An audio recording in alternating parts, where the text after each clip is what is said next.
Sebuah truk bermuatan obat nyamuk terjun ke dalam jurang sedalam 10 meter dan terbakar. Diduga truk yang melaju dari arah Solok menuju Kota Padang ini mengalami remblong hingga kehilangan kendali dan terjun ke jurang. Dua orang yang merupakan sopir dan kernet truk berhasil dievakuasi oleh warga dan petugas kepolisian dari dalam jurang. Keduanya mengalami luka bakar dan langsung dilarikan ke Rumah Sakit Semen Padang. Sementara, satu unit armada damkar diterjunkan ke lokasi guna memadamkan api. Kobaran api membesar dan membakar sejumlah rumah yang berada di kawasan padat penduduk Kecamatan Keramat Jati, Jakarta Timur. Petugas suku dinas penanggulangan kebakaran dan penyelamatan wilayah Jakarta Timur tiba di lokasi melokalisir api agar tidak terjadi perambatan yang lebih luas. Sejumlah warga bahu-membahu mencoba memadamkan api dengan alat seadanya untuk membantu proses pemadaman. Menurut petugas, sedikitnya 5 rumah terbakar dalam peristiwa kebakaran ini, namun belum diketahui pasti apa penyebab dari kebakaran. Api pertama kali muncul dari korsleting listrik pada salah satu rumah. Staf pidana khusus atau Pitsus Kejaksaan Negeri Simalungun tewas tenggelam saat mengejar kepala desa Banjarhulu terduga kasus korupsi di Sungai Silau, Asahan, Sumatera Utara. Seorang warga yang ingin menyelamatkan pegawai kejaksaan juga turut tenggelam.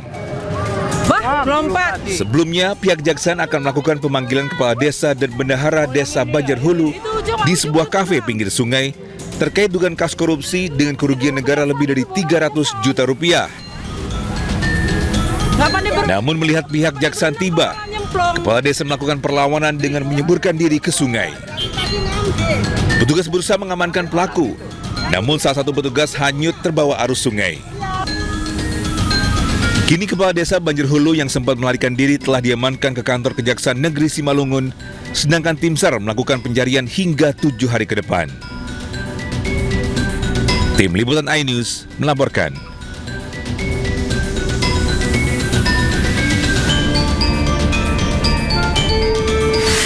Pemirsa, kita awali informasi hari ini dari sebuah truk yang terlibat kecelakaan dengan truk tronton yang terparkir di Siono, Desa Logandeng, Gunung Kidul, Yogyakarta. Ya, evakuasi sopir truk berlangsung dramatis karena tubuh korban terjepit badan truk yang ringsek.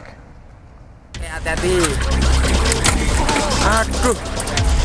Petugas dibantu warga mengevakuasi sopir yang terjepit badan truk usai mengalami kecelakaan di Jalan Jogja Wonosari, tepatnya di Siono, Desa Logandeng, Kecamatan Pelayan, Gunung Kidul. Kejadian berawal ketika truk bermuatan kayu yang dikemudikan korban melaju dari arah Jogja menuju Wonosari yang merupakan jalur lurus. Naas, korban menabrak tronton yang tengah terparkir di pinggir jalan. Beruntung korban selamat alami sejumlah luka dan dilarikan ke RSUD Gunung Kidul. Seperti apa? Jam 3:03 pagi, suaranya seperti ban pecah. Itu kejadiannya ini nabrak apa sih, Mas? Itu nabrak truk box yang hijau itu tronton. Hijau. Dari belakang, posisi kencang banget, suaranya. Saya kira itu awalnya ban pecah, tapi ternyata tabrak ini. Oh. Untuk sopirnya dibawa kemana, Mas? Untuk sopirnya dibawa ke rumah sakit. Untuk rumah sakitnya saya juga kurang paham. Oke, kejadiannya jam 3:03. 3:03. Oh. Kasus ini kini ditangani Polres Gunung Kidul. Petugas juga belum bisa memastikan penyebab kejadian karena korban mengemudi seorang diri. Diimbau kepada pengendara untuk selalu waspada saat berkendara. Dari Gunung Kidul, Yogyakarta, Kisma Wibowo, iNews melaporkan. Ya, sementara itu 30 penumpang KMP Tunu Pratama Jaya yang tenggelam di Selat Bali hingga kini masih belum ditemukan. Polda Jawa Timur menerjunkan 6 kapal patroli Polairut serta 1 helikopter untuk mencari korban.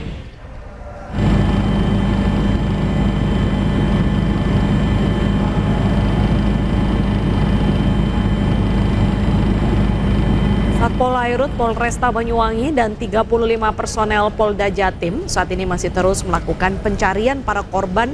Helikopter milik Polda Jatim pun diterjunkan.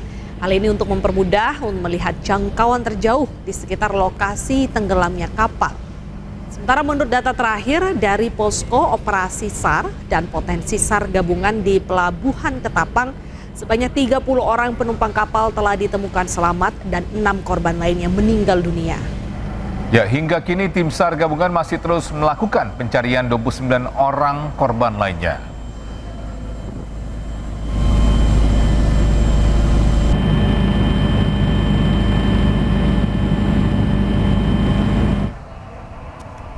Kepala Basarnas menyebut tim SAR saat ini sedang berupaya mencari penumpang kapal motor KMP Tunu Pratama Jaya yang belum ditemukan. 13 orang penyelam telah dikirimkan ke lokasi untuk membantu proses pencarian.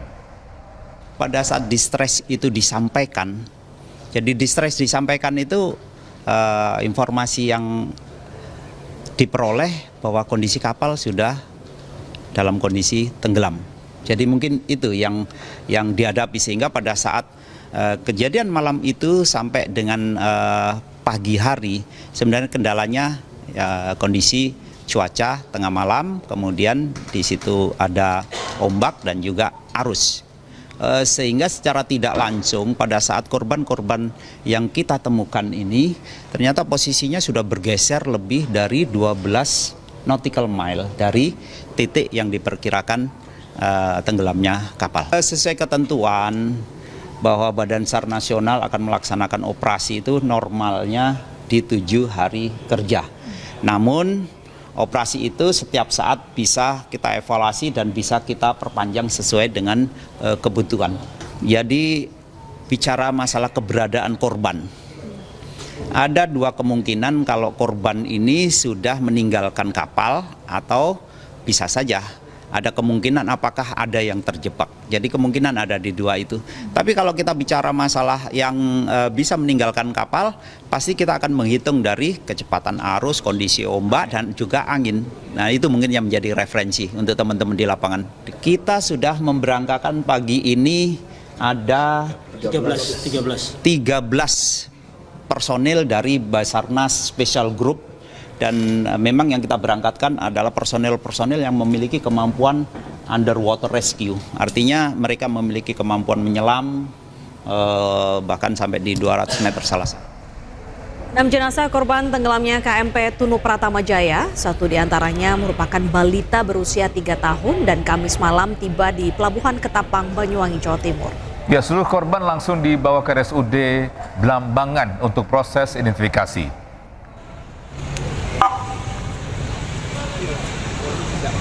Ya, ke-6 korban yang dinyatakan tewas akibat tragedi KMP Tunu Pratama Jaya, diantaranya Anang Suryojo, warga Probolinggo, Eko Satrio, Elok Rumantini, Cahyani, Fitri April, dan Afnan Akil Mustafa. 5 korban tercatat sebagai warga Banyuwangi, Jawa Timur. Semua jenazah dibawa ke RSUD Blambangan untuk dilakukan pencocokan data. Selanjutnya korban diserahkan kepada keluarga untuk dimakamkan. Penyerahan jenazah dilakukan langsung oleh Menteri Perhubungan dan juga Dudi Purwagandi. Sementara itu proses pencarian korban untuk malam ini dihentikan dan akan dilanjutkan esok hari.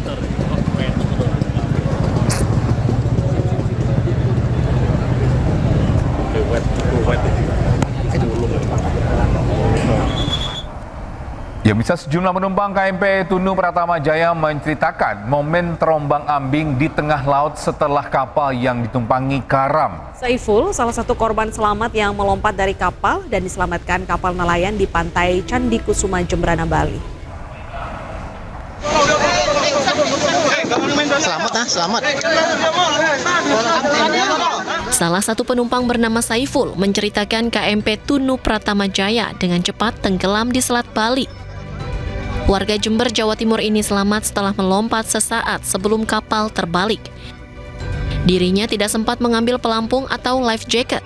Beruntung saat berenang di tengah laut, dirinya menemukan pelampung dan diselamatkan kapal nelayan di perairan Candi Kusuma, Melaya, Jembrana, Bali. Orang di situ banyak kan, terus yang pakai pelampung, saya aja yang nggak pakai. Itu memang pelampungnya terbatas atau seperti apa? Apa karena situasi panik saja? Situasi panik mungkin Pak. Boleh diceritakan Bang, awal-awal itu tahu kapal mau oleng itu gimana?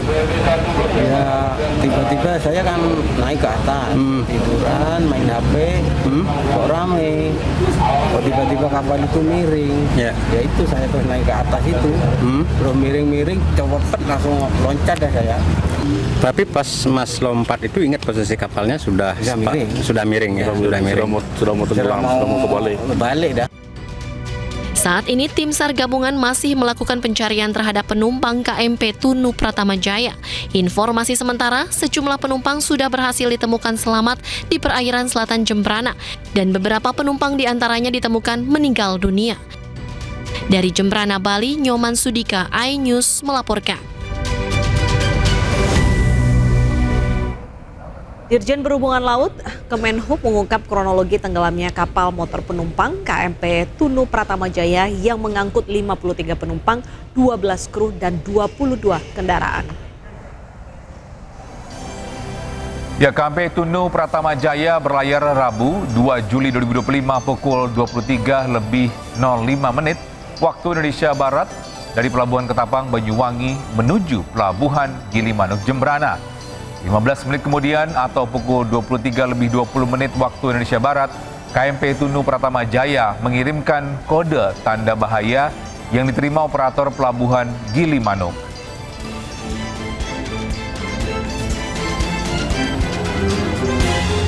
"15 menit kemudian pemirsa atau pukul 23:35 waktu Indonesia Barat, KMP Tunu Pratama Jaya dilaporkan blackout atau mati listrik total lalu tenggelam.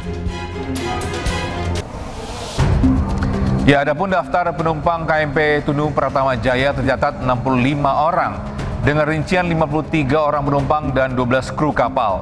Kapal juga mengangkut 22 unit kendaraan bermotor.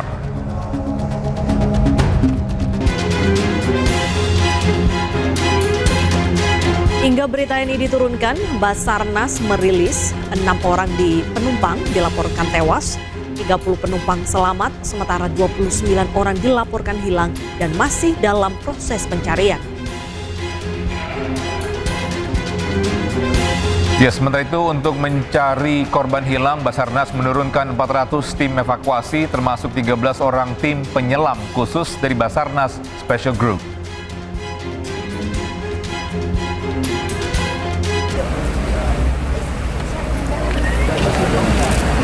Sementara itu hingga Kamis malam, warga masih berdatangan melaporkan kehilangan anggota keluarga ke pos pengaduan DBI Polda Bali. Warga yang datang melaporkan jika keluarganya ikut menjadi korban tenggelamnya KMP Tunu Pratama Jaya. Ya, data terakhir yang tercatat di Crisis Center Gilimanuk tercatat 29 ditemukan selamat dan 6 meninggal dunia. KMP Tunu Pratama Jaya mengangkut 53 penumpang dan 12 awak kapal, serta 22 kendaraan. Dengan ditemukannya 35 korban, masih terdapat 30 korban yang belum ditemukan.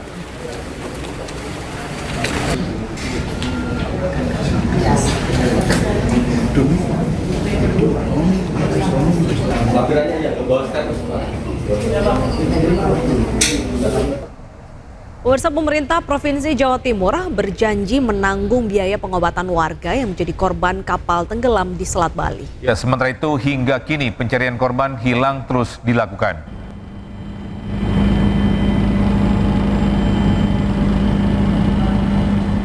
Ya, Gubernur Jawa Timur Khofifah Indar Parawansa menjamin Pemprov Jatim menanggung seluruh biaya pengobatan korban kecelakaan KMP Tunu Pratama Jaya yang tenggelam di Selat Bali. Bagi warga Jawa Timur yang menjadi korban akan dirawat di rumah sakit milik Pemprov Jatim. Sementara itu hingga kini pencarian korban hilang masih terus dilaksanakan.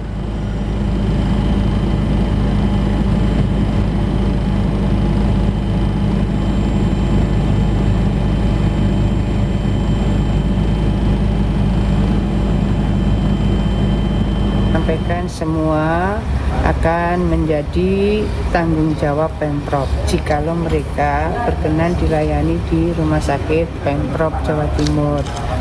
Kita berterima kasih kepada seluruh tim gabungan yang terus berusaha melakukan pencarian dari manifest ya yang ada di kapal itu, baik penumpang.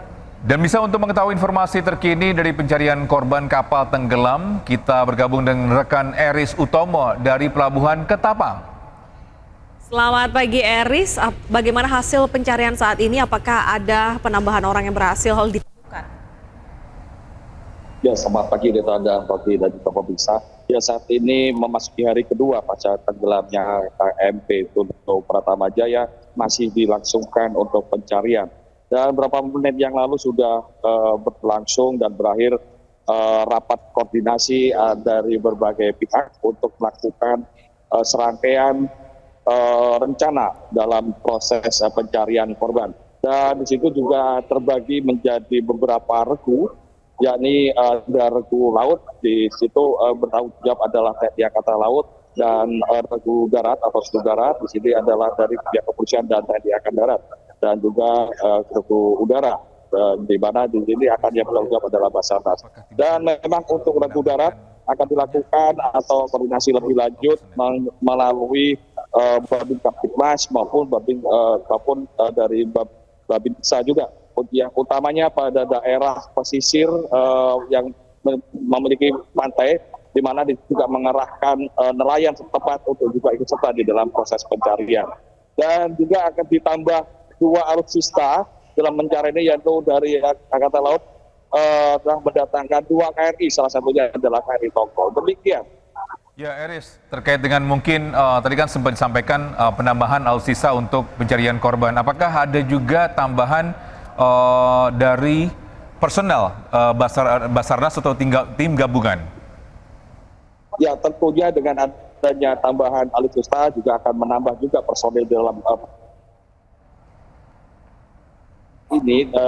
Secara program cuaca saat ini juga mendung dan juga sudah gerimis, dan memang tadi sempat disampaikan dalam rapat koordinasi untuk proses pencarian memang difokuskan pada arah ke selatan, memang arusnya juga mengarah ke selatan, dan saat ini memang cukup kencang sekali untuk arus yang ke arah selatan dengan gelombang yang cukup di atas rata-rata 1 meter. Demikian. Baik Eris, apa saja yang menjadi poin evaluasi di pencarian kemarin sehingga di hari ini mungkin bisa diperbaiki atau improvisasi ya supaya lebih baik? Ya, betul sekali, Tita. Memang evaluasi dari proses yang kemarin dan hari ini memang bagaimana pola untuk dilakukannya pencarian yang lebih maksimal. Selain memang dari udara juga akan dilakukan pemantauan, dan juga dari semua kalangan termasuk dari Bali yang juga akan dikerahkan, sehingga gabungan ini benar-benar bisa diharapkan bisa maksimal untuk melakukan pencarian dengan menambah perluasan area pencarian dari yang kemarin sekitar 12 mil dan sekarang mungkin bisa menjadi 20 hingga 20 mil dari titik diduganya kapal Tunu tenggelam. Demikian, Pak. Baik, terima kasih Eris atas laporan Anda. Semoga hari ini ada tambahan yang berhasil ditemukan dan keluarga juga bisa lebih tenang. Baik, selanjutnya kita ke rekan Nyoman Sudika, ini di Pelabuhan Gilimanuk. Selamat pagi, Nyoman. Apa yang menjadi perbedaan pencarian korban untuk hari ini? Ya, sedikit dari laporkan dari Jemberana Bali. Untuk pencarian hari ini, tim SAR gabungan lebih memfokuskan melakukan penyisiran di perairan selatan Jemberana, dan ada 2 pos di sini yang menjadi fokus pertama, yaitu di pos Pelabuhan Gilimanuk sendiri dan di pos Pantai Pebuahan, di mana kemarin sebagian besar penumpang yang meninggal dunia maupun yang selamat itu ditemukan di pesisir Pantai Pebuahan. Demikian.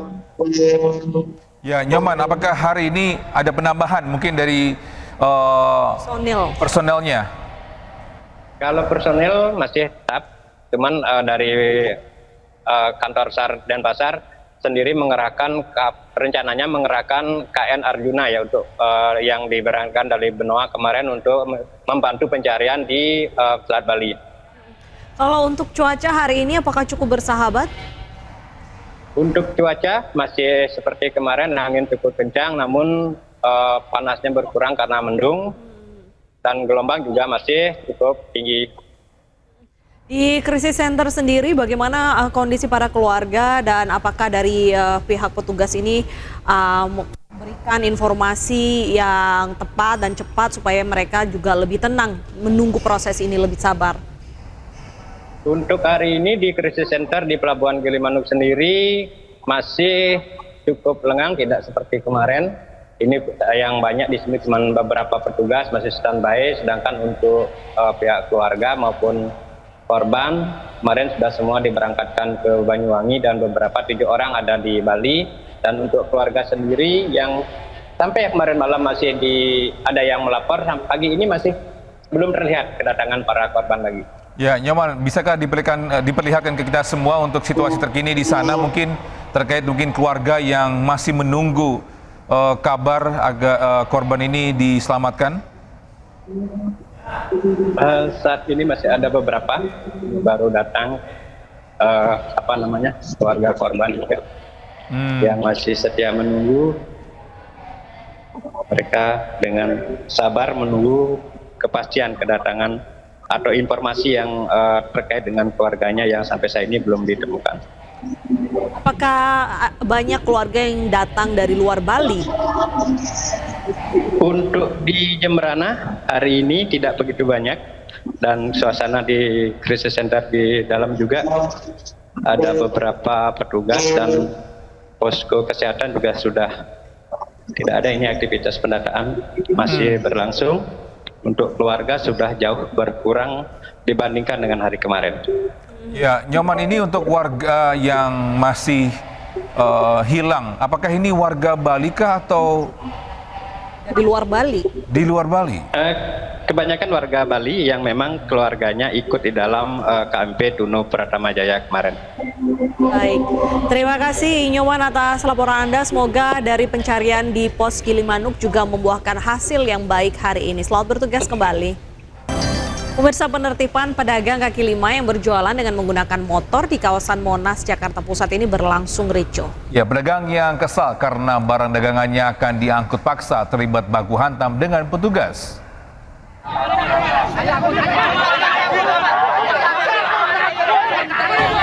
Bentrokan antara pedagang kaki lima dengan petugas Satpol PP Pemkot Jakarta Pusat terjadi di kawasan Monas Gambir, Jakarta Pusat. Sejumlah pedagang mengamuk dan terus memaki petugas dengan nada tinggi lantaran tak terima barang dagangan mereka diangkut paksa. Bahkan sempat terjadi aksi baku hantam hingga membuat seorang petugas mengalami luka lebam di pipi.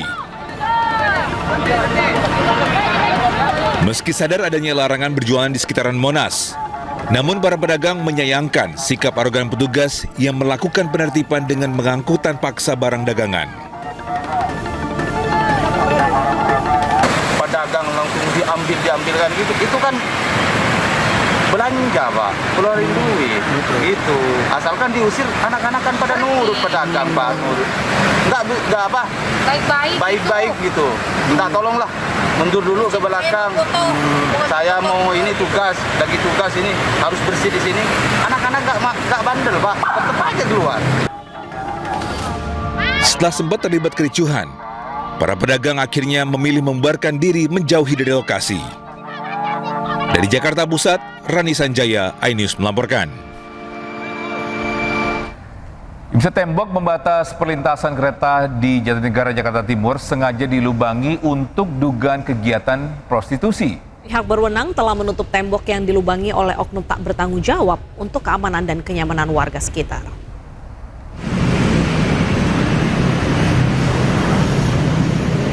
Dalam upaya menjaga keselamatan perjalanan kereta api serta keamanan masyarakat sekitar jalur rel, pihak berwenang dalam hal ini, KAI Daob 1 Jakarta telah melakukan penutupan lubang pada tembok pembatas jalur kereta api Stasiun Jatinegara, Jakarta Timur. Penutupan ini merupakan tindak lanjut atas kondisi tembok yang kembali dibobol oleh oknum tidak bertanggung jawab. Ya, di balik tembok jebol, sempat ditemukan bekas botol minuman keras hingga alat kontrasepsi.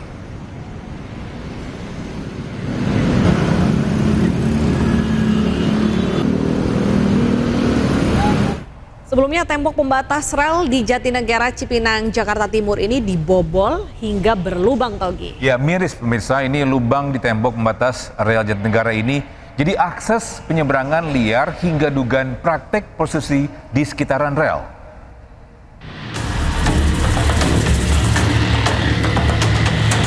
Tembok membatas jalur rel yang membatasi area rel dengan pemukiman di sepanjang Jatinegara hingga Cipinang kembali ditemukan dalam kondisi rusak dan berlubang.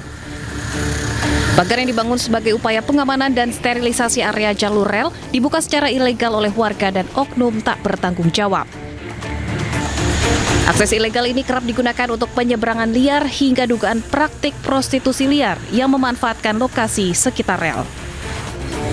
PT KAI menegaskan siapa saja yang merusak fasilitas rel dapat dijerat pidana. Penyeberangan liar hingga dugaan adanya praktek prostitusi. Tindakan ini melanggar Undang-Undang Nomor 23 Tahun 2007 tentang Perkeretaapian dengan ancaman pidana bagi pelakunya. Sebagai tindak lanjut, PT KAI akan berkoordinasi dengan Direktorat Jenderal Perkeretaapian serta menggandeng polisi dan aparat wilayah setempat untuk menutup kembali akses ilegal. KAI terus menghimbau masyarakat untuk tidak beraktivitas di area yang seharusnya steril. Dari Jakarta, Rio Manik, iNews melaporkan. Dan pemirsa, untuk mengetahui informasi terkini dari lokasi tembok jebol, kita bergabung dengan rekan Naura Syafika. Ya, Naura, apa seluruh tembok ini yang jebol ini sudah ditutup?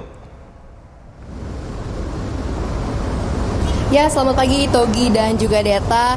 Untuk situasi terkini yang bisa saya laporkan dari tembok pembatas rel kereta api di Stasiun Jatinegara, ini memang beberapa ada yang sudah ditutup. Nah, salah satunya ini adalah tembok yang berhasil dijebol oleh oknum tidak bertanggung jawab yang sudah ditutup oleh PT KAI Daob 1 Jakarta. Dan ditutupnya ini memang tidak menggunakan tembok kembali. Kenapa? Karena memang mengingat dari kasus-kasus yang sebelumnya, tembok yang sudah pernah ditutup ini dijebol kembali oleh warga atau oknum dari yang tidak bertanggung jawab. Sehingga untuk penutupan ini bisa kita lihat, ini menggunakan besi yang cukup tebal dan juga keras. Kalau misalnya saya goyang-goyang seperti ini memang tidak akan bisa dijebol kembali. Dan seperti yang bisa kita lihat juga di sini, seperti yang saya pegang, ini memang temboknya sebenarnya sangat kuat dan juga tebal ya, Togi dan juga Deta. Namun memang untuk oknum yang tidak bertanggung jawab, sepertinya ini membutuhkan proses yang cukup lama untuk penjebolan dari tembok ini. Dan memang untuk bentuknya, penjebolannya ini tidak sempurna, mengingat memang untuk temboknya ini yang berukuran tebal dan juga keras. Jadi untuk hasilnya tidak terlalu sempurna, namun memang kalau misalnya saya mencoba untuk masuk ini seperti ini memang cukup untuk satu orang masuk ke dalam dan melakukan penyeberangan.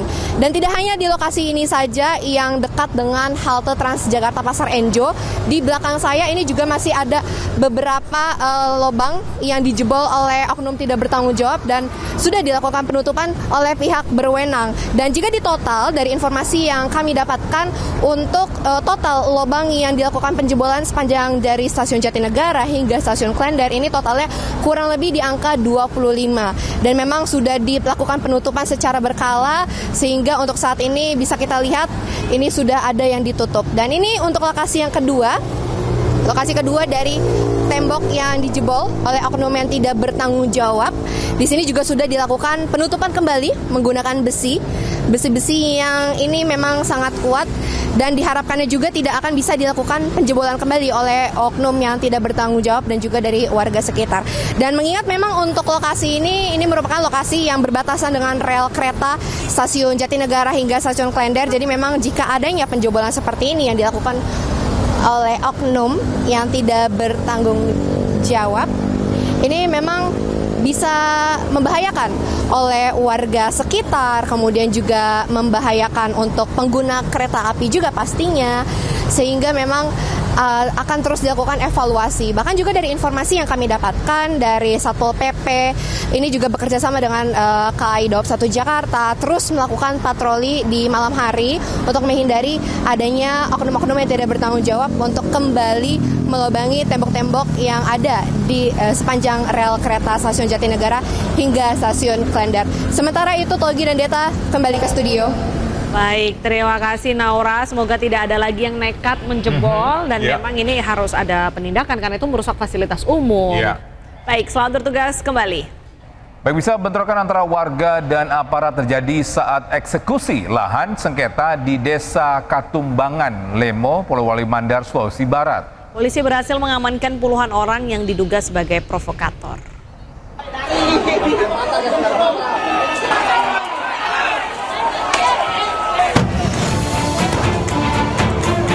Beginilah situasi usai bentrokan ratusan warga yang menolak putusan eksekusi dengan petugas gabungan di Desa Ketumbangan, Lemo, Polewali Mandar, Sulawesi Barat. Lokasi kejadian dipenuhi pecahan kaca dan batu yang diduga digunakan warga untuk melakukan perlawanan. Setelah 3 jam, aparat gabungan polisi dan Brimob akhirnya berhasil memukul mundur massa dan melakukan penyisiran di permukiman warga. Sebanyak 20 orang yang diduga terlibat dalam aksi anarkis dan memprovokasi massa diamankan. Mereka terdiri dari 17 pria dan 3 wanita yang langsung dibawa ke Mapolres untuk proses penyelidikan. Polisi juga menyita puluhan senjata tajam berbagai jenis mulai dari parang, badik, tombak besi hingga ketapel yang diduga dipersiapkan untuk melawan petugas.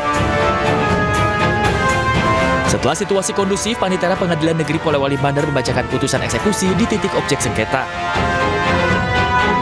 Selain membacakan putusan, sejumlah alat berat langsung diterjunkan untuk merobohkan 6 unit rumah yang berdiri di atas tanah sengketa. Akibat insiden ini, 10 personil kepolisian terluka dan saat ini masih menjalani perawatan di rumah sakit. Full bucket di lapangan dengan bukti-bukti dokumentasi yang ada. Jadi kita ada amankan sekitar 20 orang. 20 orang terdiri dari 17 laki-laki dan 3 orang perempuan yang disinyalir diduga kuat melakukan aksi anarkis, baik itu pelemparan batu, bom molotov, dan juga provokasi di lapangan sebagai otak penggeraknya. Diketahui sengketa lahan ini melibatkan pihak Haji suku Maraja CS sebagai penggugat melawan Pauli CS yang sudah berlangsung sejak tahun 1997. Dari Polewali Mandar, Sulawesi Barat, Husain Zainal, iNews melaporkan. Viral aksi kekerasan oleh oknum keamanan proyek lahan di Kabupaten Bogor, Jawa Barat. Atas kejadian tersebut menderita luka akibat aksi kekerasan.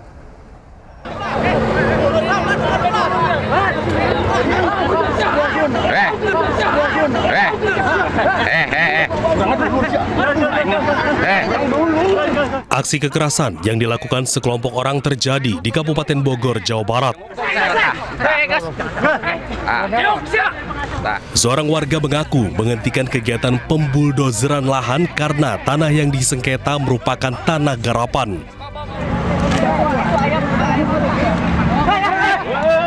Hal ini dipicu karena tidak adanya pemberitahuan atau komunikasi yang jelas antara pemilik lahan garapan dengan warga. Hingga warga menghentikan kegiatan dengan cara mencabut kunci alat berat. Hal ini memicu amarah keamanan di lokasi hingga berujung pada pemukulan. Dia datang ke alat berat dan mengambil kuncinya. Kunci, nah sesudah itu sama anak-anak kan dikejar. Pas ketika dikejar, ya adalah perlawanan sama dia. Nah langsung dia, kalau nggak salah di videonya juga itu jelas. Ketika dia diamankan sama anak-anak, Mahdi itu memukul tim kami. Saya ambil kunci yang bulldozer pertama, saya pegang. Nah ngelangkah saya lari mau ngambil kunci yang beko, yang lagi ngerusak pohon pisang terus nangka apa. Nah saya dikejar Pak, saya didorong saya dikejar sama beberapa orang. Nah di situ langsung saya dikeroyok Pak. Dalam kejadian ini, seorang warga mengalami luka-luka akibat pemukulan dan buntut kejadian ini kedua belah pihak pun saling melaporkan kepada pihak kepolisian Polres Bogor. Dari Bogor, Jawa Barat, Wildan Hidayat, iNews melaporkan. Pemirsa, konflik antara warga dengan gajah liar kembali pecah di Kabupaten Lampung Timur. Kali ini kawanan gajah liar meringsek masuk ke perkebunan hingga merusak tanaman.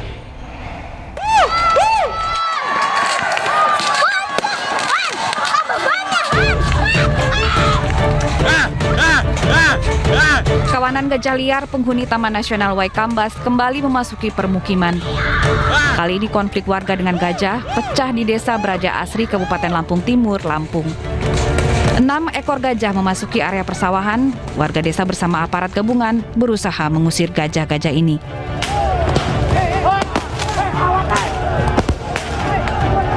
Setelah 10 jam, kawanan gajah liar berhasil diarak kembali ke dalam hutan. Untuk jumlah gajahnya berapa yang masuk, Pak?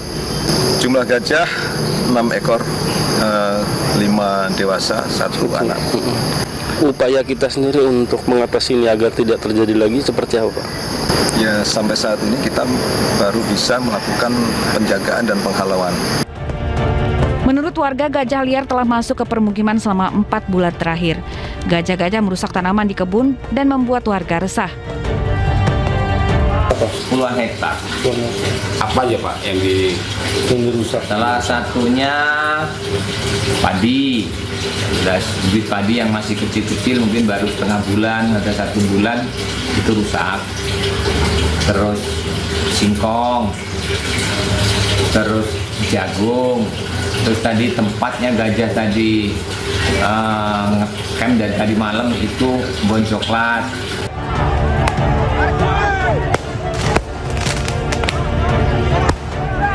Pemerintah daerah setempat berjanji akan memberi ganti rugi tanaman-tanaman yang dirusak kawanan gajah. Dari Lampung Timur, Lampung, Tinus Ristanto, iNews melaporkan.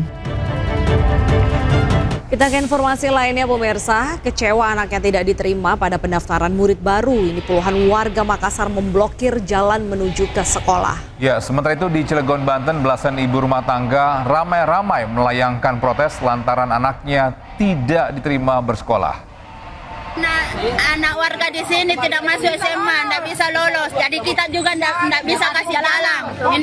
Ini demonya. Banyak dari luar masuk di sini juga lewat jalur lain. Puluhan orang tua warga Antang, Kecamatan Manggala, Kota Makassar, Sulawesi Selatan menutup Jalan Moha Lasuloro yang adalah akses satu-satunya menuju ke sekolah SMA Negeri 12 Makassar. Imbasnya, warga, sejumlah pengendara termasuk guru yang menuju sekolah sempat terlibat adu mulut lantaran tak diperbolehkan melintas. Aksi protes dilakukan karena masih ada anak warga yang tidak lolos dalam penerimaan murid baru lewat jalur domisili dan prestasi. Sementara jarak rumah dengan sekolah berkisar antara 100 hingga 200 meter. Mereka tutup jalan dikarenakan ada ketidakpuasan kepada pihak sekolah SMA 12. Banyak anak-anak mereka yang berdomisili dekat sekali dengan SMA 12 itu tidak diterima melalui jalur-jalur yang sudah ditentukan oleh pihak sekolah. Setelah mediasi, pihak sekolah akhirnya mengakomodir 4 anak warga yang sebelumnya dinyatakan tidak lolos untuk mengikuti tahap pendaftaran ulang. Kita sudah sampaikan, 2 kita ambil dari 4 orang itu, tapi basisnya nilai skornya itu. Tapi rupanya warga inginnya yang diterima 2 itu yang rumahnya paling dekat dari kita. Nah, kita ikuti rumahnya warga itu, 2 kita ambil itu. Oh, berarti yang protes itu jalur domisili? Ya, enggak, jalur prestasi. Kan mereka domisili kan enggak masuk. Ya. Jalur prestasi juga enggak masuk. Nah, setelah kita akomodir 2 itu, ada kan tadi pertemuan kepala sekolah dengan warga itu. Masih ada riak-riak. Kita komunikasi dengan kepala sekolah, kami komunikasi kepala sekolah, kemudian dengan dinas juga. Kita akhirnya akomodir yang 2 lagi itu. Jadi 4 orang itu kita akomodir semua. Karena memang rumahnya itu di poros masuk ini, Pak. Untuk penerimaan murid baru tahun ajaran kali ini, pihak sekolah SMA Negeri 12 Makassar akan menerima sebanyak 360 murid baru yang terdiri dari 10 ruang kelas. Dari Makassar, Sulawesi Selatan, Julius Win, iNews melaporkan.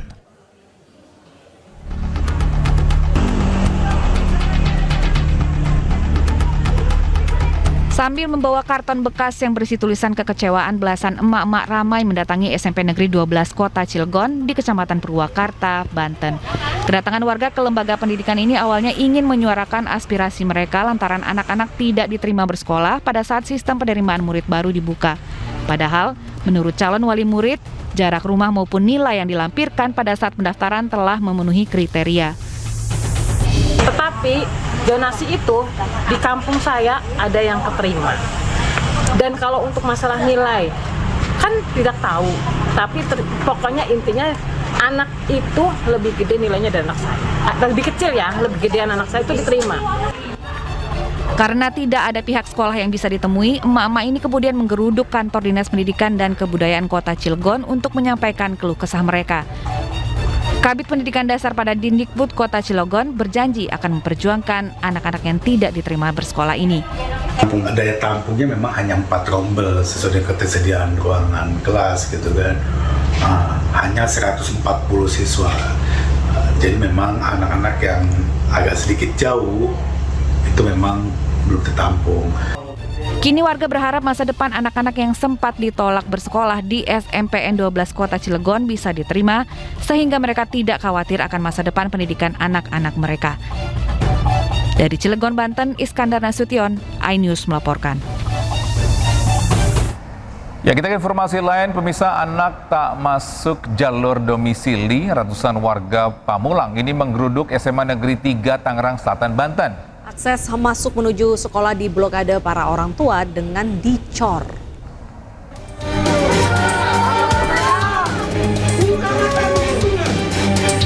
Ratusan warga berorasi dan membawa spanduk tuntutan dan menggeruduk SMA Negeri 3 Tangerang Selatan, Banten. Kedatangan para orang tua ini dikarenakan puluhan anak-anak sekitar tak masuk jalur domisili dalam proses seleksi penerimaan murid baru di sekolah tersebut. Seluruh akses masuk menuju sekolah pun diblokir para orang tua dengan cara menutup semua portal menggunakan cor-coran. Data dari pengurus lingkungan menyebutkan 60 anak yang mendaftar melalui jalur domisili, 34 diantaranya tidak lolos dalam seleksi penerimaan murid baru. Bukan 100 meter lagi, 7 meter belakang sekolahan, khususnya RW 12 Pak, gitu. Ya, bahkan yang namanya Pak Ridwan ini, Pak RT Haji Ridwan RW 10 itu jaraknya paling 50 meter Pak, nggak diterima. Dari itu daftarnya jalur apa? Jalur Aan Sri Analia, Kepala SMA Negeri 3 Tangerang Selatan mengatakan jika proses seleksi penerimaan murid baru dilakukan secara online dan menjadi keputusan pemerintah Provinsi Banten, bukan keputusan sekolah. Bahwa jalur domisili itu pemeringkatannya ditentukan oleh nilai rapot semester 1 sampai dengan semester 5. Itu pemeringkatan pertama. Jadi bukan jarak mereka ke sekolah, tetapi karena domisili itu bukan hanya warga sekitar, tetapi juga warga di Kecamatan Pamulang. Kita lingkupnya hanya sekecamatan Pamulang, sesuai dengan yang kita ajukan ke provinsi. Sementara itu, nantinya pihak sekolah beserta warga akan mengadukan puluhan anak yang tak masuk melalui jalur domisili ini ke Gubernur Banten dalam waktu dekat. Dari Tangerang Selatan, Banten, Nunung Purnomo, iNews melaporkan. Dan bisa untuk mengetahui kondisi terkini di sana, kita sudah bergabung dengan rekan di Lami Aulia. Ya, di Lami, apakah akses jalan masih ditutup warga saat ini? Ya, Togi, Deta, dan juga pemirsa, dapat dilihat di belakang saya bahwa akses jalan menuju ke SMA Negeri 3 Tangerang Selatan ini memang masih ditutup dikarenakan warga dari RW 10 hingga RW 16 Benda Baru, Kecamatan Pamulang, Tangerang Selatan ini melakukan blokir jalan dengan ada 2 portal yang digunakan di sini, dan ini dicor ya, sehingga tidak bisa secara tangan kosong ini diangkat begitu saja, ini tidak mudah karena susah sekali. Kemudian ini juga ada spanduk-spanduk ya yang digantung di sini bertuliskan bahwa meminta keadilan anak-anak lingkungan sekitar untuk bisa bersekolah di SMA Negeri 3 Tangsel ini. Namun Deta, kalau misalnya Anda berjalan kaki ini bisa ya untuk melewati akses ini, tapi kalau menggunakan motor atau mobil ini tidak bisa lewat atau masuk. Dan juga aksi kemarahan dari pemblokiran ini dilakukan masyarakat sekitar akibat sistem domisili dari SMA Negeri 3 Tangerang Selatan yang dinilai tidak berpihak kepada masyarakat sekitar, di mana anak-anak ini memiliki nilai yang bagus namun tidak lolos atau gagal seleksi menjadi murid dari SMA Negeri 3 Tangerang. Nah, untuk mengetahui pendapat dari pihak sekolah mengenai aksi yang dilakukan oleh warga ini. Langsung kita tanya Bapak Liman. Bapak, selamat pagi Pak, ini bisa dijelaskan terkait dengan aksi pada yang dilakukan oleh masyarakat begitu ya, terutama ini kan masih ditutup. Ya. Baik, aksi ini kami menghormati, menghargai aksi mereka, dan kemarin juga aksinya juga aksi damai. Sekali lagi kami tidak masalah, kami menghormati karena ini bagian dari hak mereka. Begitu, Mbak. Ada berapa siswa yang diterima Pak kalau untuk domisili di sekitar sini? Ya. Baik, menurut info bahwa ada 60-an yang daftar ke sini, hanya saja ada 33-an yang belum diterima karena memang sistem lah ya yang membuat mereka tidak bisa masuk ke SMA 3 Tangerang Selatan. Begitu, Mbak. Oke.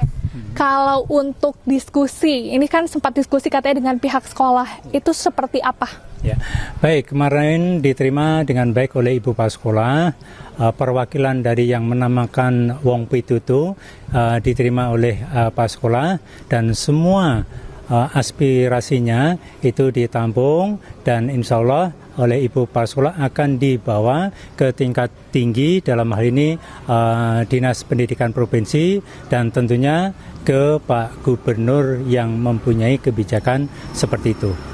Ya. Kalau untuk sistemnya itu penilaiannya apa dulu Pak? Nilai dulu kah atau domisili terlebih dahulu? Baik, untuk tahun ini di jalur domisili itu yang dilihat yang pertama kali adalah nilainya. Barulah ketika sama baru dilihat jaraknya. Ketika sama lagi dilihat dari usianya. Begitu sistemnya, ya. Pak Liman, terima kasih banyak. Selamat beraktivitas kembali. Ya, Togi, Deta, dan juga pemirsa, kita lihat ya, karena dari pihak sekolah mengungkapkan bahwa akan berkomunikasi dengan pihak pemerintah daerah dan menetapkan bahwa tanggal maksimal yakni 12 Juli untuk penyelesaian permasalahan dengan masyarakat sekitar. Karena dari informasi yang saya dapatkan bahwa untuk domisili sendiri ini jumlahnya adalah 30% dari 100% atau keseluruhan, sehingga hanya 76 siswa sajalah sekitar Kecamatan Pamulang yang dapat diterima di SMA Negeri 3 Tangsel ini. Kembali ke studio Togi, Deta. Baik, terima kasih Dilami atas informasinya, melaporkan langsung dari SMA Negeri 3 Tangerang. Selamat bertugas kembali. Ya, terima kasih masih bersama kami di iNews Today, pemirsa. Ex-Menteri Perdagangan Thomas Trikasih Lembong alias Tom Lembong hari ini menjalani sidang tuntutan kasus dugaan korupsi impor gula di Pengadilan Tipikor, Jakarta. Pada persidangan hari ini, jaksa akan memaparkan kesimpulan mereka terhadap bukti-bukti dugaan korupsi importasi gula yang telah dibawa di muka hakim.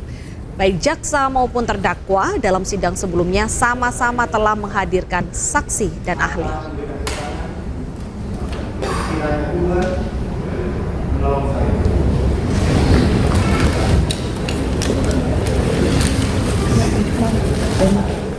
Saudara langsung mendapat perintah dari Presiden. Dan bisa untuk mengetahui jalannya sidang, kita bergabung dengan rekan Hamzah Hasibuan dari Pengadilan Tipikor, Jakarta. Ya, Hamzah, apakah sidang sudah dimulai?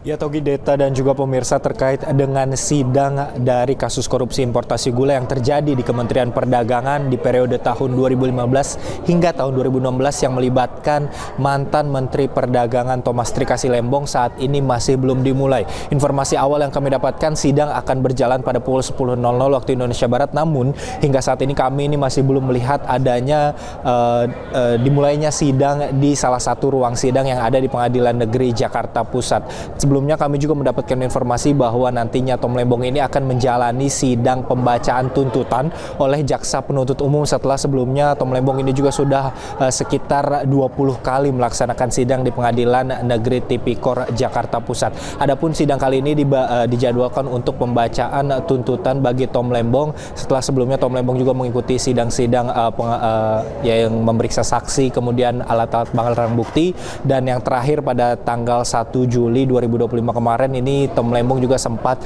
mengikuti sidang lanjutan yaitu pemeriksaan terdakwa di mana Tom Lembong diperiksa terkait dengan apa alasan dirinya mengambil kebijakan importasi gula pada saat menjabat sebagai Menteri Perdagangan di periode 2015 hingga 2016. Tom Lembong juga menjelaskan bahwa dia dieksaminasi silang ataupun diperiksa dalam persidangan lanjutan tersebut dan dia menjelaskan bahwa pada saat masa pemerintahan Jokowi di awal-awal dirinya menjelaskan bahwa sempat terjadi kekurangan pangan sehingga dirinya mengambil juga kebijakan untuk melakukan impor gula pada periode 2015 hingga 2016. Adapun dalam kasus ini Tom Lembong didakwa merugikan negara sebesar 578 miliar lebih. Ini merupakan perhitungan dari hasil audit perhitungan kerugian keuangan negara atas dugaan tindak korupsi yang terjadi di Kementerian Perdagangan tahun 2015 hingga 2016. Dan Tom Lembong juga ini didakwa melakukan persetujuan terhadap 21 persetujuan impor gula kristal mentah dalam rangka stabilitas harga nasional di Indonesia pada 2015 hingga 2016. Sementara itu, Togi dan Deta. Baik, terima kasih Hamzah Sibuan atas informasinya, melaporkan langsung dari PN Tipikor, Jakarta. Selamat bertugas kembali. Ya, pemirsa, Jaksa Penuntut Umum KPK menuntut Sekjen PDI Perjuangan Hasto Kristianto 7 tahun penjara dan denda 600 juta rupiah terkait kasus suap PAW Harun Masiku. Ya, sejumlah kader PDIP menilai kasus ini bermuatan politis dan berharap majelis hakim memberikan keputusan yang adil. Hasto membantah terlibat dan menyebut fakta persidangan tidak membuktikan dugaan perintangan penyidikan. Hasto mengajak kader PDIP tetap tenang dan yakin kebenaran akan menang meski mengakui hukum kerap diintervensi kekuasaan. Ya, kader PDIP Hardianto Kenneth menilai penetapan Hasto sebagai terdakwa memiliki unsur politis. Ya, kita berharap mungkin setelah itu dari majelis hakim bisa mempertimbangkan apa yang menjadi fakta-fakta persidangan. Ya, kita berharap dari kebijaksanaan majelis hakim supaya majelis hakim bisa memvonis, mungkin bisa memvonis bebas atau ringan gitu loh. Ya, sementara itu Presiden Prabowo Subianto melaksanakan ibadah umroh di Tanah Suci Mekah di sela-sela kunjungan kenegaraan ke Arab Saudi. Di sela rangkaian kunjungan kenegaraan ke Kerajaan Arab Saudi, Presiden Prabowo Subianto menyempatkan diri menjalani ibadah umroh. Prabowo tiba di pelataran Masjidil Haram, kawal ketat oleh petugas keamanan Arab Saudi dengan didampingi oleh Menteri Agama Nasaruddin Umar, Menteri Koordinator Bidang Pangan Zulkifli Hasan, dan Sekretaris Kabinet Teddy Indrawijaya. Ya, setelah keluar dari Ka'bah, Presiden Prabowo juga berkesempatan mencium Hajar Aswad.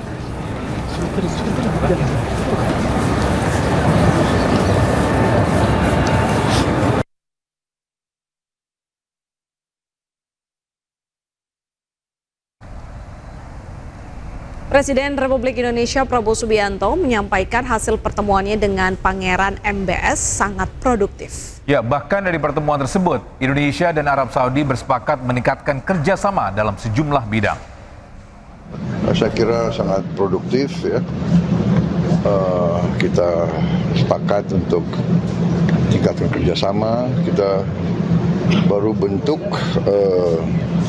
Dewan Koordinasi Tertinggi ya, Supreme Coordination Council antara pihak Saudi dan Indonesia. Kita sepakat tingkatkan semua kerjasama di semua bidang. Jadi saya sangat puas, alhamdulillah produktif. Insya Allah kita akan melihat suatu peningkatan kerjasama antara kita dan Saudi Arabia, dan banyak masalah-masalah geopolitik kita punya persamaan visi. Pemirsa, sedikitnya 13 orang tewas dalam serangan Israel terhadap sekolah yang menjadi tempat penampungan pengungsi di wilayah Al-Rimal Barat Kota Gaza. Ya, sementara di Gaza Selatan sedikitnya 28 orang tewas saat menunggu bantuan kemanusiaan. Ya, rekaman menunjukkan bangunan sekolah Mustafa Hafez yang hancur dan digunakan sebagai tempat penampungan para pengungsi. Puing-puing berserakan di lokasi, sementara para pengungsi mencari di antara reruntuhan. Sementara di dekat pusat distribusi bantuan kemanusiaan di koridor Netzarim Gaza, 20 warga Palestina tewas dan puluhan lainnya luka-luka akibat serangan udara Israel.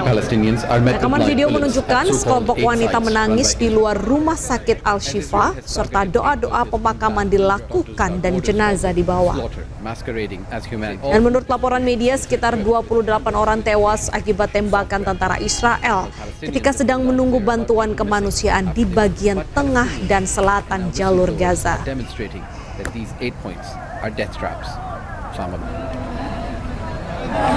Ya, akibat serangan brutal Israel, sejumlah wilayah di Gaza telah rata dengan tanah. Salah satunya di kamp pengungsi Jabalia.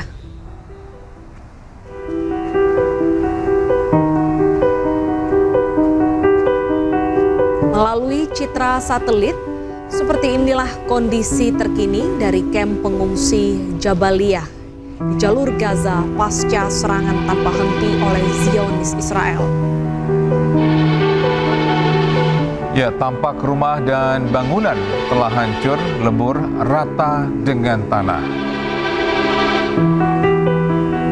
Ya, kondisi ini menjadi pemandangan miris. Di tengah perundingan gencatan senjata selama 60 hari yang ditawarkan oleh Presiden Amerika Serikat Donald Trump.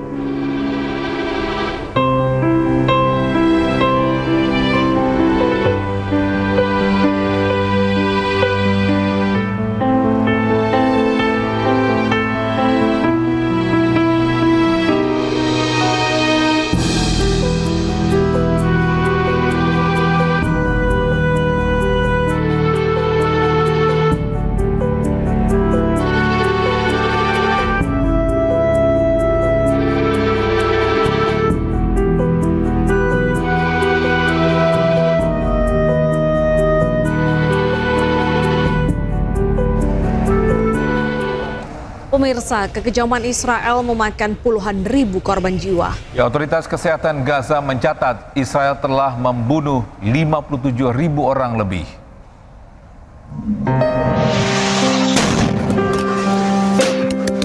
Kebrutalan Israel kepada warga Palestina semakin menjadi-jadi. Selain membunuh warga sipil Gaza, pasukan Israel juga telah membunuh anak-anak dan lansia yang tinggal di Palestina. Otoritas Kesehatan Gaza melaporkan jumlah korban jiwa di jalur Gaza meningkat hingga total mencapai 57.012 orang. Sementara jumlah warga yang terluka mencapai 134.592 orang, terhitung sejak serangan besar Israel pada 7 Oktober 2023. Tak hanya itu, bahkan serangan terakhir Israel ke Gaza menewaskan 40 orang yang terjadi pada Rabu kemarin. Korban tewas termasuk Kepala Rumah Sakit Indonesia di Gaza, Dr. Marwan Al-Sultan dan keluarganya.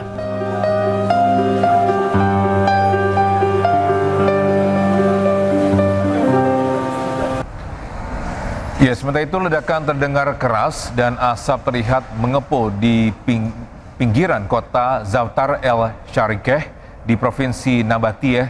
Ini menyusul serangan udara Israel di Lebanon Selatan.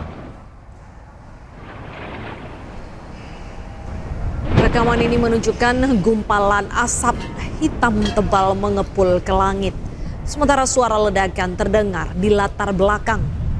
Militer Israel menyatakan bahwa mereka telah melakukan serangan udara terhadap posisi militer yang berisi depot senjata, serta bangunan militer dan infrastruktur teroris milik Hizbullah di Lebanon Selatan. Ya, sejak perjanjian gencatan senjata antara Israel dan Hizbullah mulai berlaku pada 27 November 2024, kedua belah pihak saling menuduh melakukan pelanggaran berulang kali.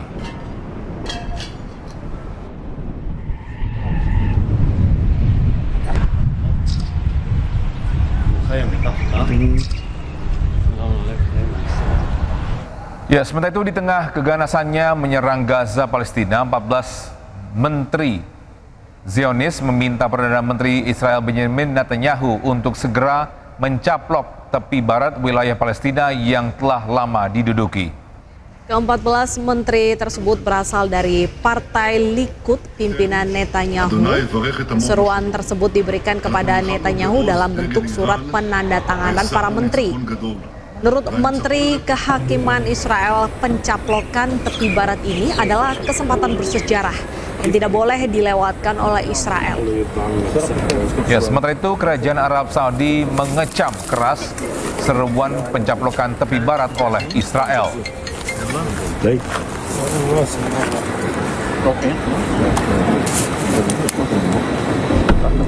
Ya, kita beralih ke informasi lain. Pemirsa, Presiden Prabowo Subianto bertemu dengan putra mahkota sekaligus Perdana Menteri Arab Saudi, Pangeran Muhammad bin Salman bin Abdulaziz Al Saud di Istana Al Salam, Jeddah, Arab Saudi. Pertemuan keduanya menghasilkan sejumlah peningkatan kerjasama di berbagai bidang.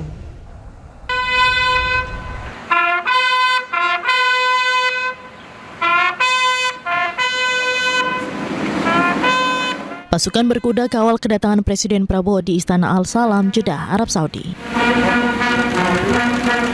Kedatangan Presiden Prabowo di Istana Al Salam disambut langsung oleh putra mahkota sekaligus Perdana Menteri Arab Saudi, Pangeran Muhammad bin Salman bin Abdulaziz Al Saud.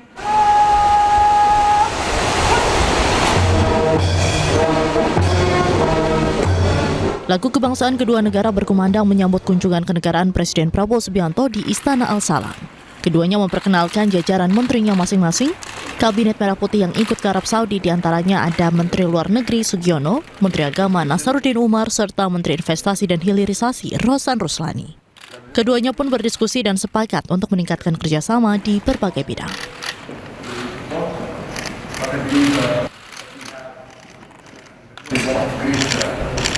Pemirsa, gelar perkara khusus terkait ijazah Jokowi ditunda oleh Bareskrim Polri. Ya, Bareskrim menyebut penundaan karena tim pembela ulama dan aktivis TPUA meminta penjadwalan ulang karena ingin menghadirkan sejumlah nama. Sementara pihak TPUA ini membantah hal tersebut. TPUA menyebut siap melaksanakan gelar perkara ulang.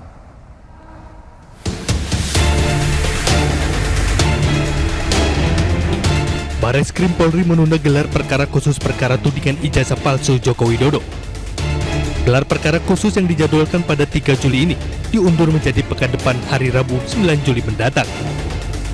Kepala Biro Penerangan Masyarakat Divisi Humas Polri Brigjen Pol Trunoyudo Wisnu Andiko menyebut gelar perkara ditunda karena TPUA meminta perjadwalan ulang karena ada sejumlah nama yang akan dilibatkan. Karena alasan permintaan sejumlah nama tersebut, Bareskrim Polri pun menunda gelar perkara khusus dan menjadwalkan ulang pada 9 Juli mendatang. Namun hal ini dibantah pihak tim pembela ulama dan aktivis atau TPUA. Wakil Ketua TPUA Rizal Fadila menegaskan bahwa penundaan ini bukanlah permintaannya. TPUA telah siap mengikuti gelar perkara khusus hari ini. Akhirnya menunda itu adalah penuh kewenangan dari Bareskrim. Jadi bukan kita yang minta penundaan. Gitu ya, ini perlu klarifikasi bahwa TPUA tidak minta penundaan. Gitu ya. TPUA sudah siap untuk melaksanakan gelar perkara khusus tanggal 3 ini, gitu kan. Tapi karena ada jawaban penundaan, ya kita akan ikuti. Desakan gelar perkara khusus terkait ijazah Jokowi ini datang dari tim pembela ulama dan aktivis. Mereka menilai pernyataan Bareskrim soal ijazah Jokowi asli tidak berimbang dan transparan. Tim Liputan iNews melaporkan. Pemirsa, staf pidana khusus atau Pitsus Kejaksaan Negeri Simalungun tewas tenggelam saat mengejar kepala desa Banjarhulu terduga kasus korupsi di Sungai Silau, Asahan, Sumatera Utara. Seorang warga yang ingin menyelamatkan pegawai kejaksaan juga turut tenggelam. Iya, diambil itu berenang. Bah, diambilnya itu satu. Ke tengah pula itu, aduh. Inilah video amatir yang merekam detik-detik saat staf pidana khusus Kejaksaan Negeri Simalungun hanyut saat berusaha mengejar terduga korupsi kepala desa Banjarhulu, Simalungun di aliran Sungai Silau, Asahan, Sumatera Utara. Bah, lompat. Melihat staf Pitsus Kejaksaan yang hanyut terbawa arus, seorang warga sekitar berenang berusaha menolong korban. Naas, Fahri, 42 tahun, warga yang akan menyelamatkan staf Pitsus, justru turut hanyut, diduga kehabisan tenaga saat proses penyelamatan. Sementara kepala desa yang nyaris ikut tenggelam berhasil diselamatkan.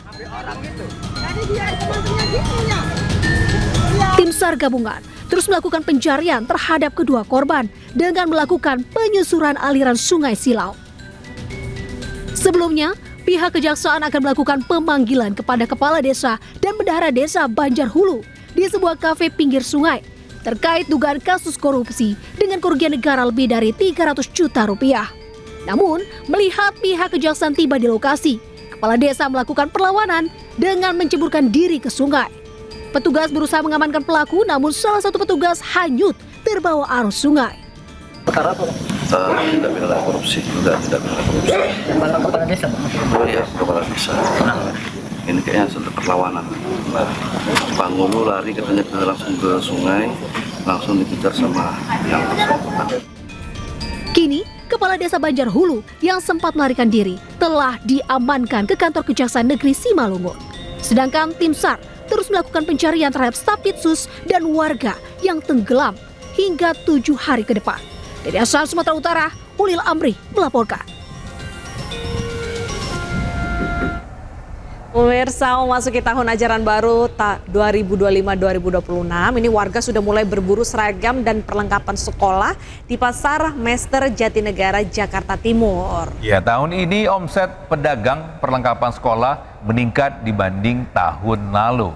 Dan informasi ini sekaligus menutup jumpa kita edisi iNews Today hari ini, dan temukan informasi-informasi terbaru lainnya di www.inews.id, dan cuplikan tayangan berita iNews dapat Anda saksikan di kanal YouTube @official_iNews ya. Betul sekali Togi, dan setelah ini Anda bisa langsung menyaksikan iNews Siang bersama rekan kami Fazila Hairunisa. Saya Bernadetta Ginting dan saya Togi Sinaga. Have a great weekend. Bye-bye.